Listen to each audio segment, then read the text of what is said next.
Hi, welcome to SBRtv. I'm Peter Loshak. Right now we're doing a poster interview. We've got the poster TPowell on the phone.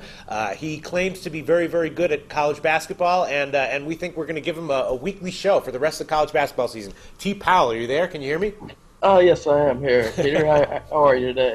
All right, good. I'm great. All right, so thanks for doing this. All right, so this is very interesting. So you were on the forum, and you made a thread posting about how you're so great at college basketball, handicapping and everything, and that's perfectly fine. And then you were like, I should be given my own show.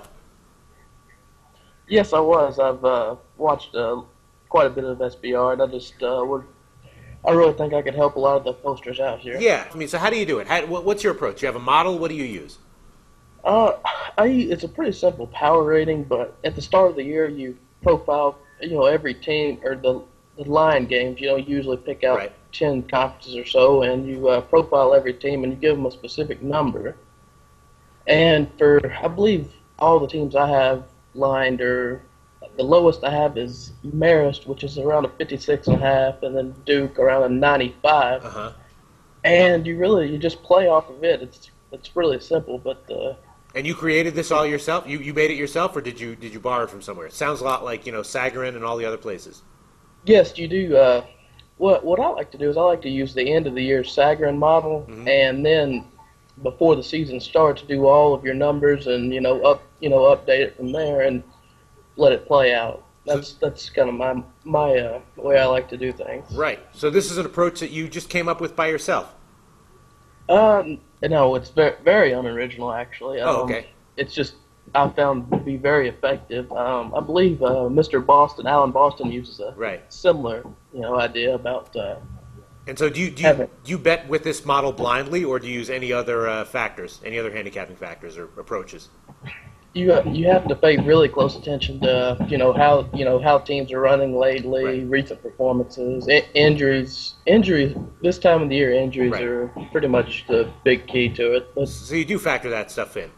Yeah, it's definitely factored in, but you use the model just to kind of give you an idea of who to play. Really. Right. All right. Well, so how long have you been doing this? Tell us again how successful you've been this year and in other years.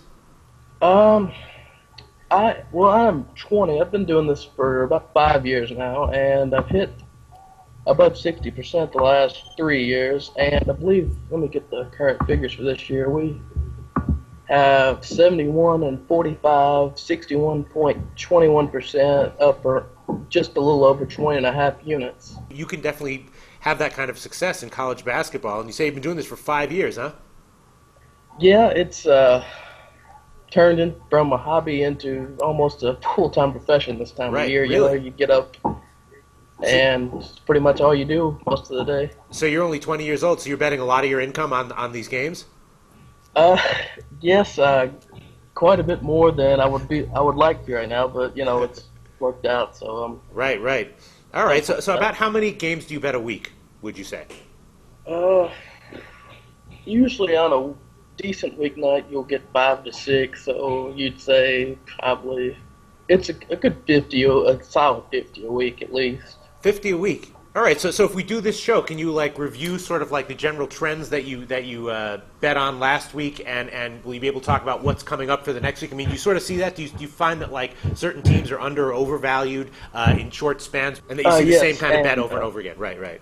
A good example just from last night would be Cincinnati. Right. I had them as very overvalued, and they came out and they're not overvalued. I've really just watching that game, just one game, just really kind of just shocked me how easily they handled. They handled 2 good opponents in Xavier and Dayton. Right. And and Washington State. I actually posted a thread a while back that had a few teams in there. Washington State was one I thought was overvalued. And I believe there's something like 0-2 since I posted that. Right. And you look for things, like they have trouble rebounding against athletic teams.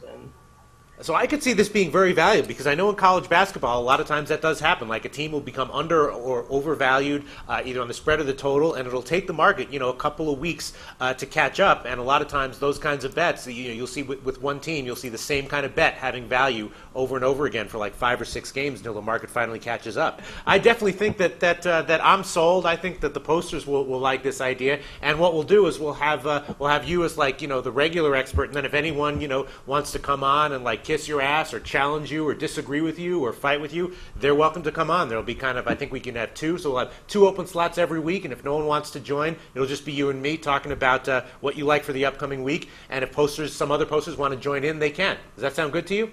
Yeah, that would be fine with me. All right, excellent. I really enjoy having it. Excellent. Thanks so much, TPowell. I'm looking forward to this. All right. All right, well, I'm excited for this show. I don't know what we'll call it. Maybe we'll just call it the TPowell College Basketball Show, something like that. But look for this show. It should be pretty good. And if any of the SBR posters want to join in on it, look for it, and we'll be able to have you on.